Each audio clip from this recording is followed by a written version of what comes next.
les bendiga. Aquí estamos un domingo más. Gracias al Señor por sus misericordias, ¿verdad? Que son nuevas cada mañana. Y queremos decirte que el día de hoy vamos a dar inicio a este servicio de adoración y de honra hacia nuestro Padre, al Hijo y al Espíritu Santo, ¿verdad? Y vamos a iniciar primero que nada, hermanos, como siempre lo hemos hecho, con una oración, ¿verdad? Vamos a orar, hermanos. Padre bendito, Señor, en esta mañana te damos gracias por este hermoso día que tú nos estás regalando, Padre. La honra y la gloria son solamente para ti, Señor. Gracias por todo lo que nos has dado hasta el día de hoy, papá. Gracias por la salud, gracias por la libertad, Padre.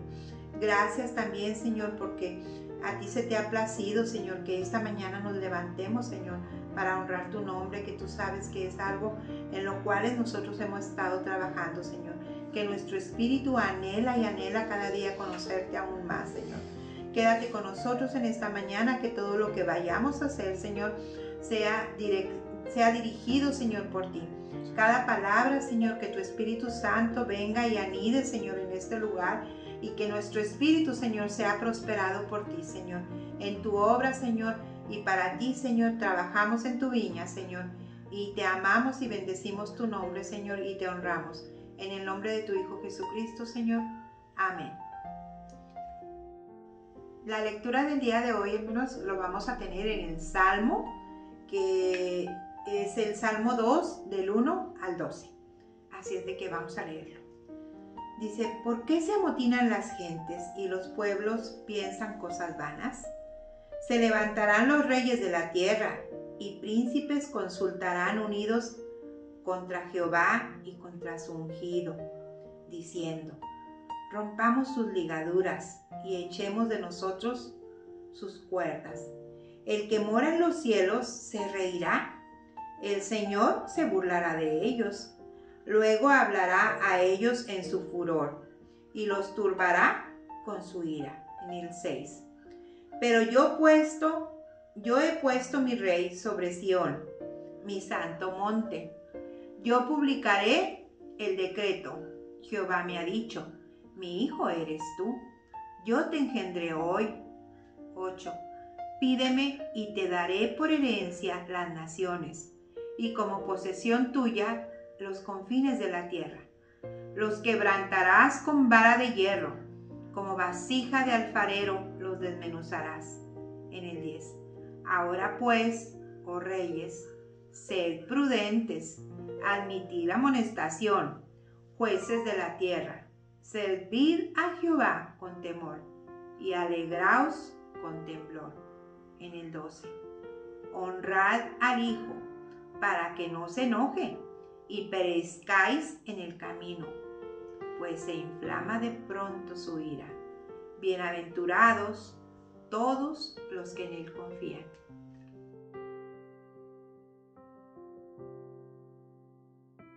Hola hermanos, que Dios les bendiga esta mañana. Vamos a preparar nuestro corazón y sobre todo nuestro espíritu para recibir pues esa comida deliciosa que nos da el Señor siempre a través de su palabra.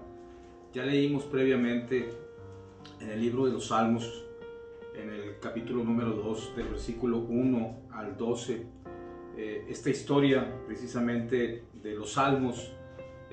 ¿Y por qué seguimos en los Salmos? Porque Dios quiere tener vamos a decirlo, una congregación, unos hijos agradecidos, en la cual nuestra alabanza pueda llegar a Él limpia y sobre todo con esa humildad que Dios quiere que tengamos nosotros como sus hijos, porque ese es el objetivo de hacer que el carácter de Cristo esté en nosotros, que el carácter de Dios empiece a ser enseñado en nuestras vidas para dar. Vamos a empezar con el servicio y yo quiero seguirte hablando de los salmos. Los salmos también se le llamaban salterio.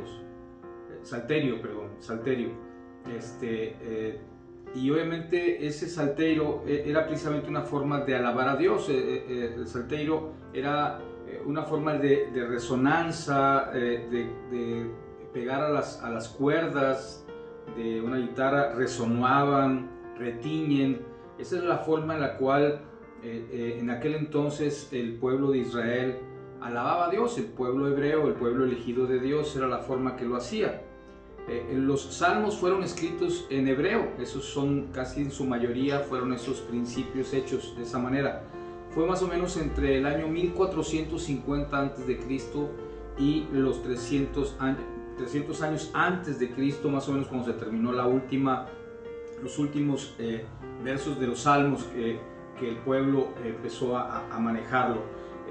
Yo te digo que los salmos era una participación. La palabra dice que podrían ser el himnario de los hebreos para poder exaltar.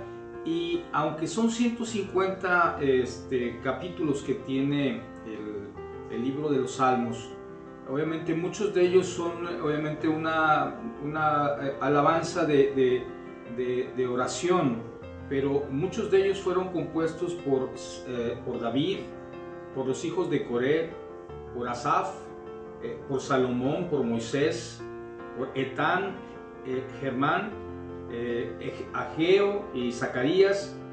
Muchos de ellos fueron manejados, y otro que se llama Yutón. Ellos participaron en hacer todos estos libros de alabanza, estos cantos de adoración, de exaltación, de lamentación, tal y como lo describe todos los versos completos de los salmos. Y eso te invito a que tengas ese conocimiento para que sepas cuánta gente intervino durante todo ese periodo. Dicen que era un coro enorme de gente que le alababa a Dios. Uno de los principales cantantes o cantores precisamente era Asaf. Él era uno de los principales cantores, al igual que los hijos de Leví, los hijos de Coré, porque eran parte del grupo de alabanza de Leví. Muchos de ellos participaron con muchos cantos. Ellos los pusieron a la orden del Señor, y obviamente era con lo que alababan a los hijos, a todos sus hijos alababan a Dios. Entonces, bajo ese principio que yo quiero que tengamos y por eso te invito a que leas los salmos, que los escudriñes, que los revises, leas versículo por versículo y veas cuán grande era el amor de esos hijos por la gratitud que le tenemos que tener a nuestro Dios, porque Él es el Todopoderoso. De Él dependemos todo, porque Él hizo todo lo que tenemos. A Él le agradecemos su creación, que somos nosotros, y que todo lo que ha llegado a nuestras vidas es por voluntad de Él. Y que si en ocasiones las cosas no funcionan como nosotros creemos, es porque nos hemos apartado de Dios, y Él obviamente nos deja que tomemos nuestra propia decisión. Y aquí es donde empezamos precisamente ahora sí la palabra de Dios, y vamos a entrar precisamente en el libro de los Salmos, en el capítulo número 2. Este capítulo fue escrito por David.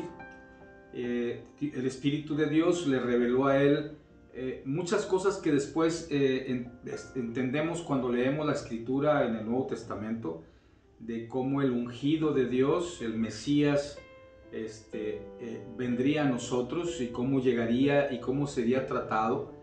Pero la gente no entendía en aquel entonces, a pesar de que lo cantaban en la sinagoga, los cantores estaban constantemente siempre repitiendo este Salmo número 2, pero no lo comprendían a ciencia cierta por qué. Y yo quiero invitarte hoy a que nos sentemos los dos, escudriñemos la palabra y la entendamos para enriquecer nuestro espíritu, y sepamos cuán bueno es nuestro Dios, qué tan grande es ese amor que tiene por nosotros, que nos ha cuidado desde antes, nos está cuidando en el hoy, y seguramente nos cuidará en el futuro que Él tenga para nosotros, siempre y cuando nosotros nos dejemos guiar por Él, nos tomemos de su mano, no nos apartemos, cuidemos nuestro testimonio, hablemos de las bondades de Dios a muchas otras criaturas que tal vez dicen no conocerlo, pero yo creo que sí, pero ahorita lo vamos a empezar a ver.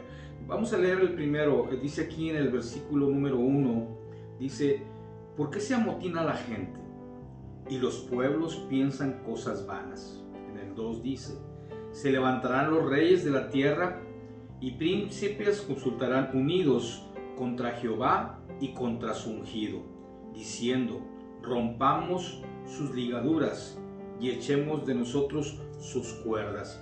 Estos primeros 3 versículos habla de que en el hombre natural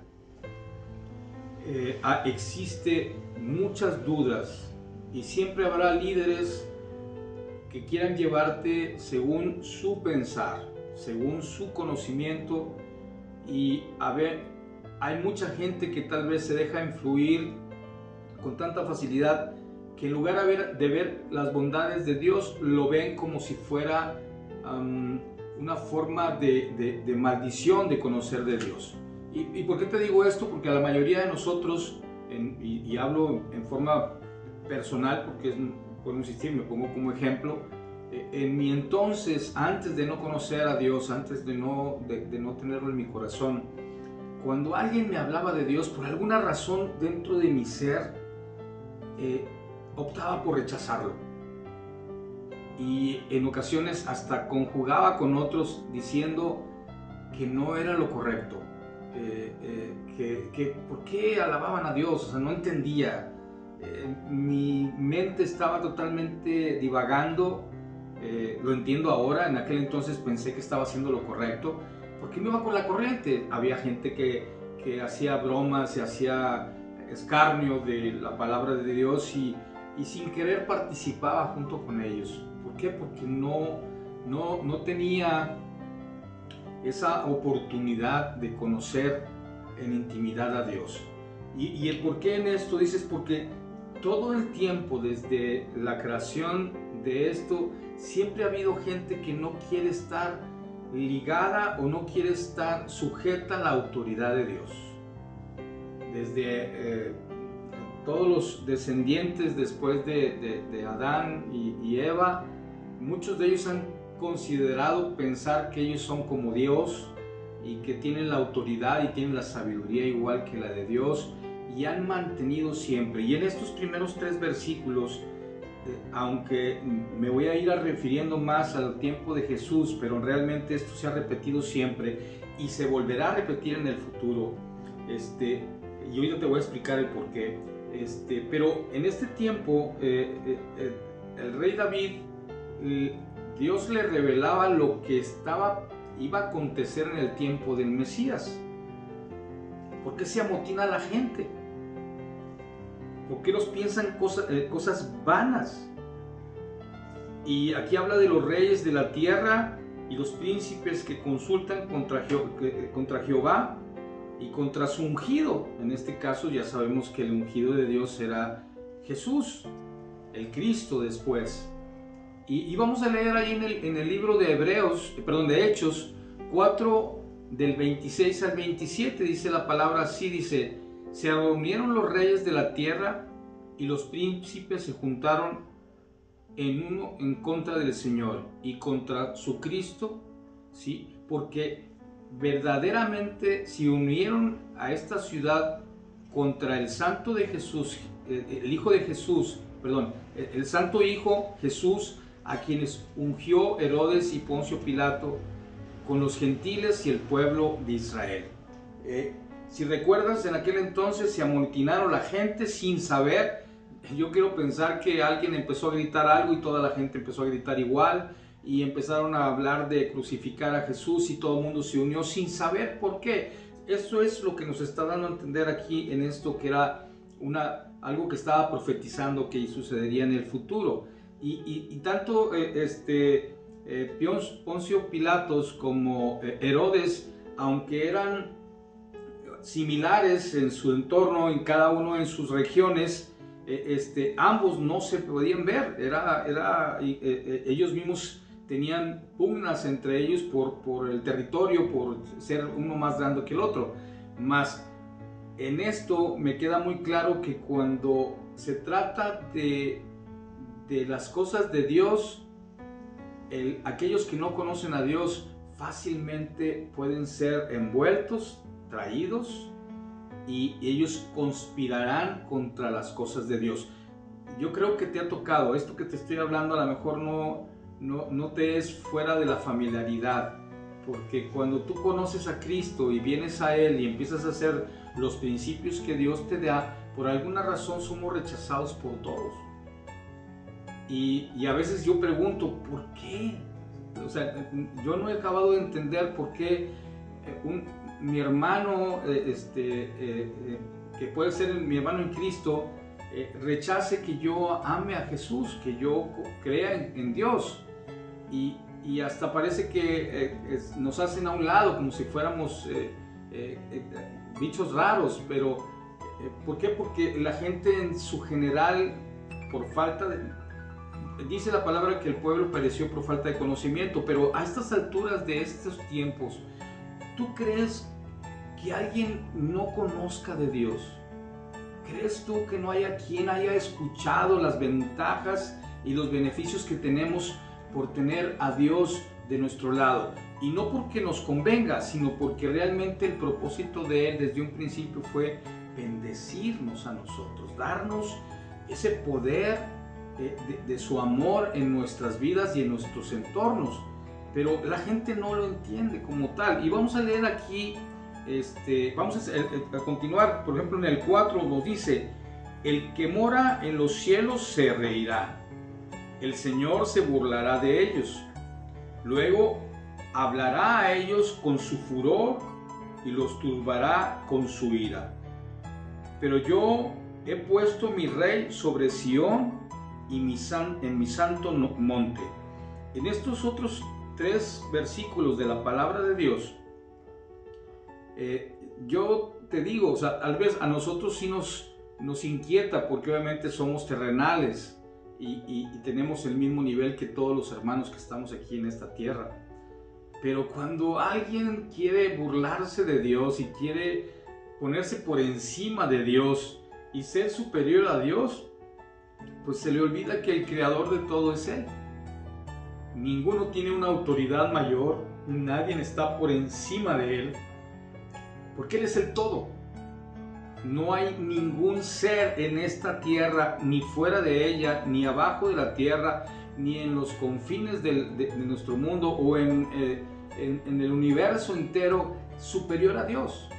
Entonces, yo me supongo que aquí es una forma de decir, bueno, mis hijos tratan de hacer algo en contra mía, pero nada prosperará. ¿Por qué? Porque Él decidió enviarnos a su rey sobre Sión en el santo monte. ¿Qué quiere decir? Que es enviarnos a su Hijo para que reinara en esta tierra en ese tiempo provisionalmente, que conociéramos de Él, y después vendrá a reinar por 1000 años. Porque ese es el propósito de Dios. O sea, el objetivo de Dios no cambia, es exactamente lo mismo. Hay etapas, hay procesos que se han estado cumpliendo, pero uno de ellos es el que continúa en ello.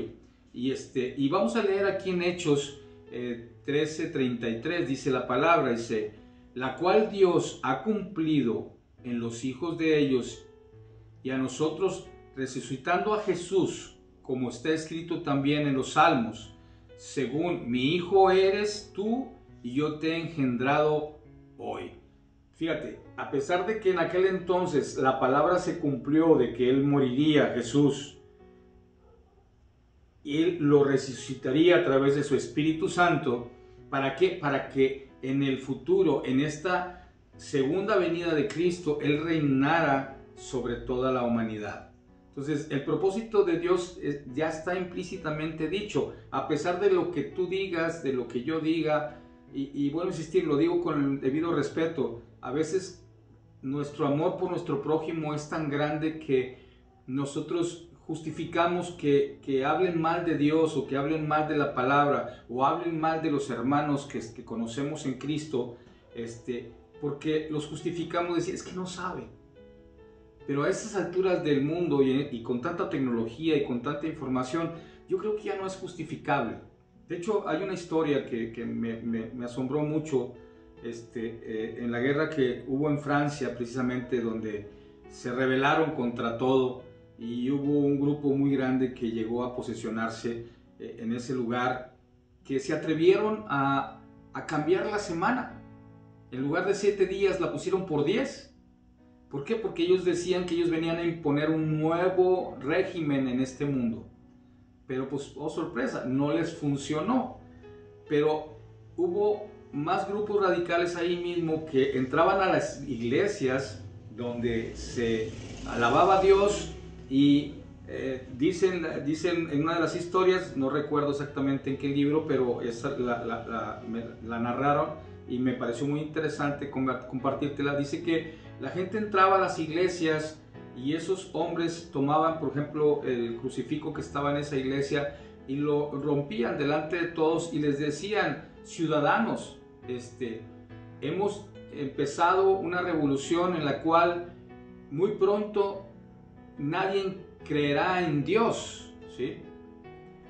Y mencionan esa historia que se levantó otro ciudadano y le contestó: ciudadano, entonces también desaparecerás las estrellas del universo. Porque yo creo que a estas alturas no creo que no podamos entender que todo lo que existe y todo lo que hay es porque a Dios le plació hacerlo para nosotros como sus hijos.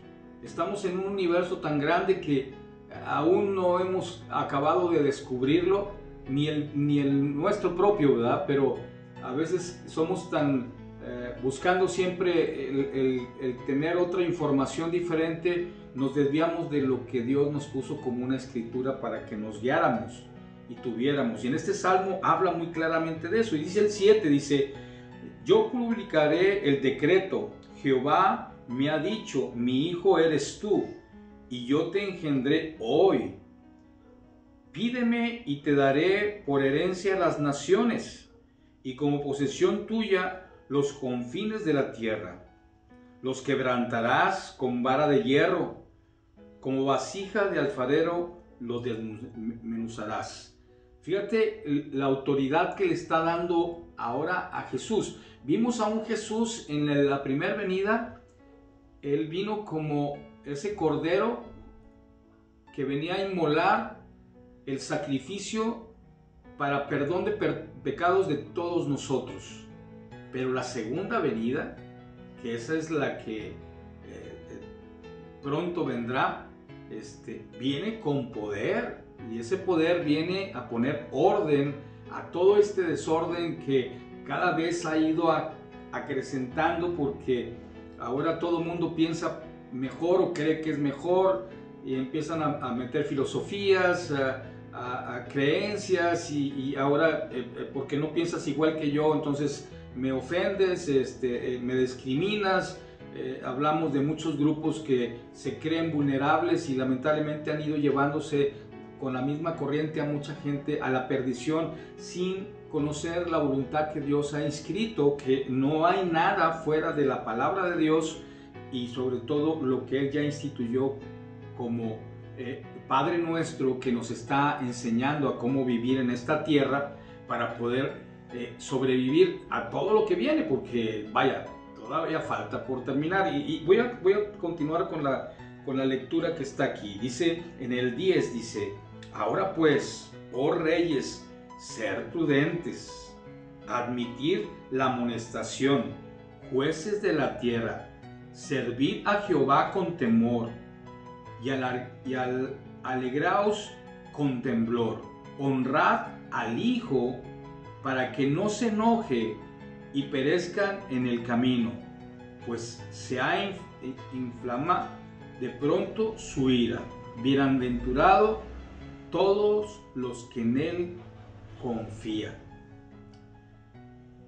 En esta última etapa, Dios nos está exhortando y nos está diciendo que por su amor, su ira se ha detenido y se detendrá porque confía de que muchos de nosotros, con todo lo que estamos escuchando de la palabra de Dios, llegue un momento dado que entre el razonamiento de esa sabiduría que Dios ha puesto en nosotros para que comprendamos que no somos absolutos, que no somos nosotros superiores, porque nunca vamos a superar al maestro. Hay frases muy trilladas en el mundo donde dicen: es que el alumno superó al maestro. Jamás sucederá eso.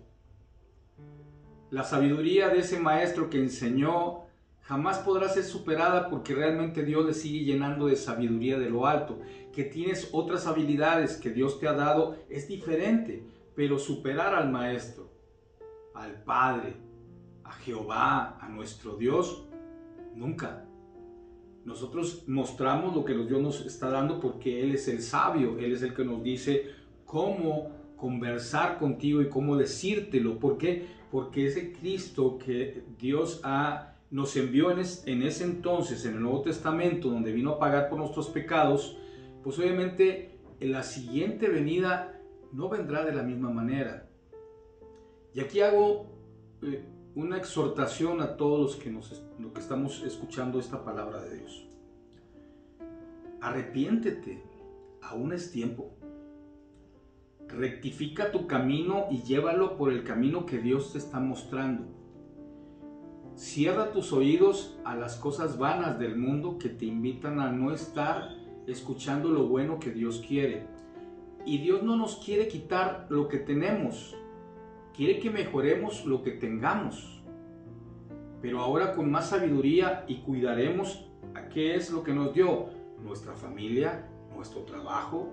Honremos a quien nos honra, dándonos la confianza en donde laboramos, o nuestro negocio propio si lo tenemos, pero de alguna forma Dios quiere que rectificamos porque Él quiere lo mejor para nosotros.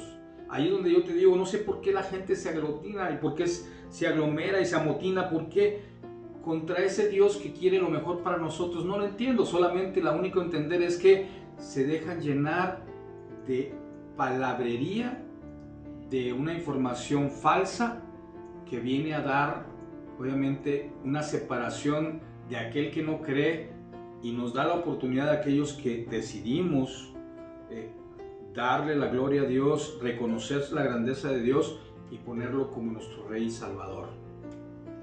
Creo que muchos de nosotros empezaremos a entender esto, y quiero leerte lo que dice en Apocalipsis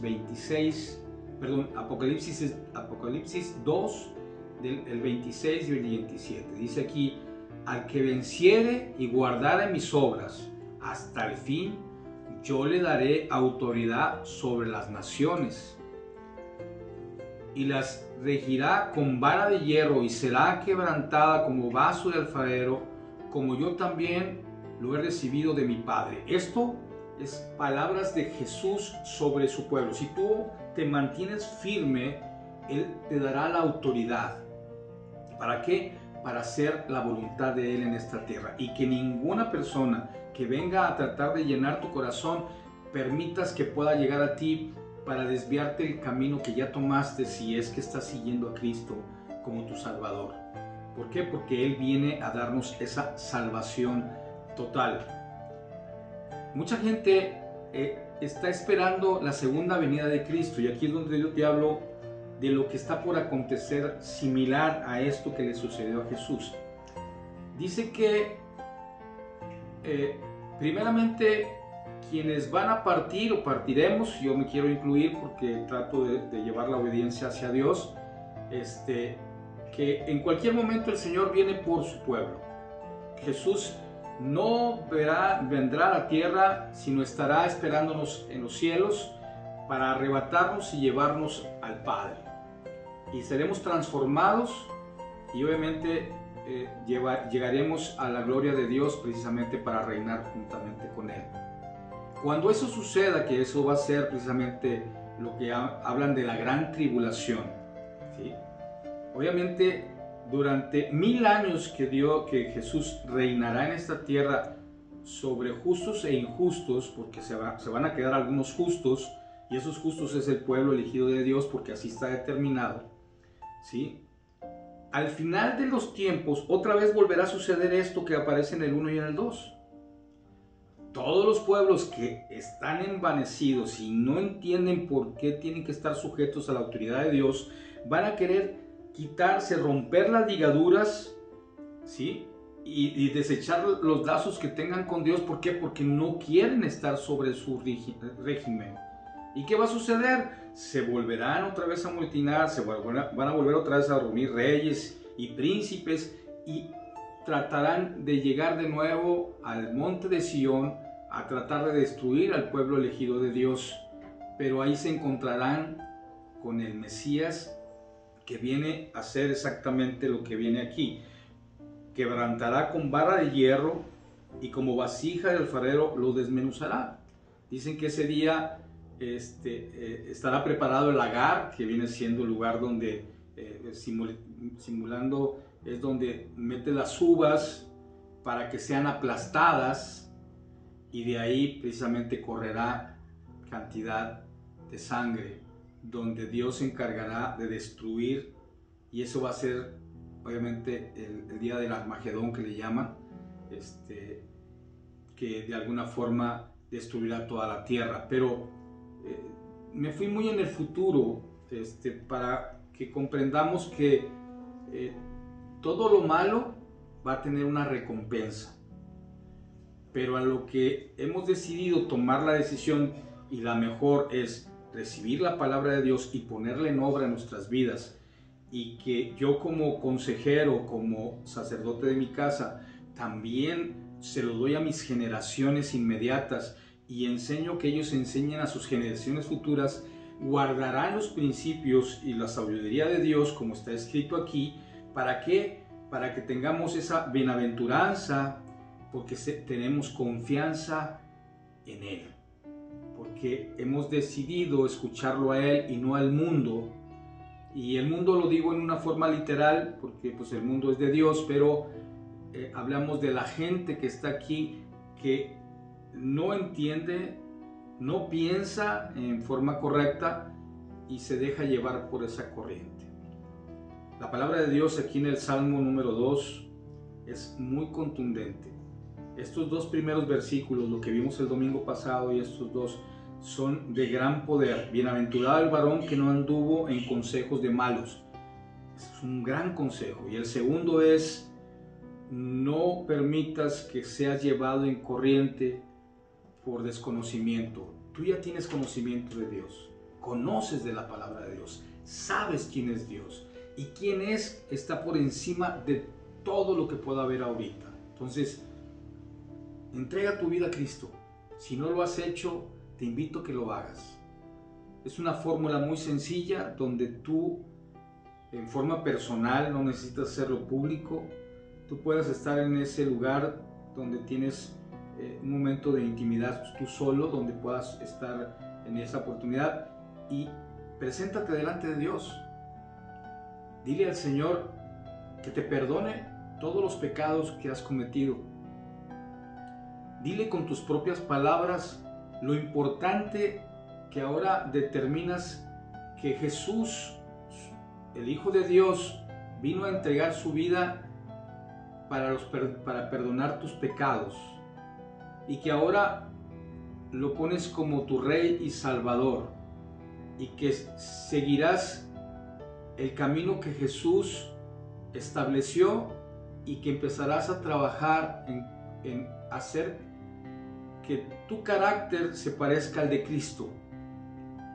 El carácter de Cristo fue de obediencia, de amor por el prójimo, y sobre todo de esa esperanza que sigue siendo sobre todos nosotros la oportunidad de regresar a su redil, entrar en ese lugar y en ese aposento donde el Señor nos pueda cuidar hasta el tiempo que nos permita estar en esta tierra, pero con la seguridad que te vas a ir de aquí sabiendo que todas tus generaciones las instruiste en forma correcta para que ellos conocieran de Dios y ellos también hiciesen lo mismo que tú, confiar en lo que Dios está haciendo en tu vida. Vamos a terminar este tiempo con una oración, pidiéndole a Dios dirección y sobre todo ese confort que Él tiene para con nosotros, y obviamente pedirle no tener que pasar por todas las tribulaciones que están escritas ya como profecía y que van a tener que pasar aquellos que no confiaron en Dios.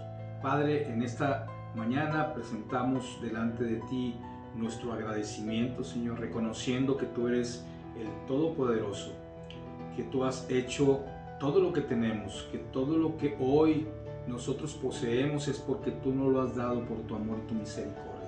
Queremos pedirte, Señor, en este día, que tu mano de poder sea alcanzado todo aquel que hoy en su corazón ha arrepentido de sus pecados, se ha pedido perdón delante de ti y ha reconocido a Jesús como su Salvador. Queremos pedirte que en esa hermosa mano de amor que tienes, ellos puedan empezar a ver la prosperidad en su alma, de que llegue paz a su hogar, que las peticiones que ellos pongan delante de ti, tú se las puedas conceder, Señor, en ese amor tan inmenso que tienes sobre nosotros, y que ellos puedan ver la victoria en esa petición que está delante de ti, Señor. Te honramos, Señor, celebramos, te alabamos, Señor. Te pedimos que tu ungido, que es Jesús, siga siendo nuestro maestro y guía para poder hacer la voluntad tuya y que se empiece a formar el carácter de Cristo en nosotros. En el nombre que es sobre todo nombre, Jesús. Amén y amén. Hermanos, que Dios les bendiga. Hasta pronto. Cuídense mucho, por favor.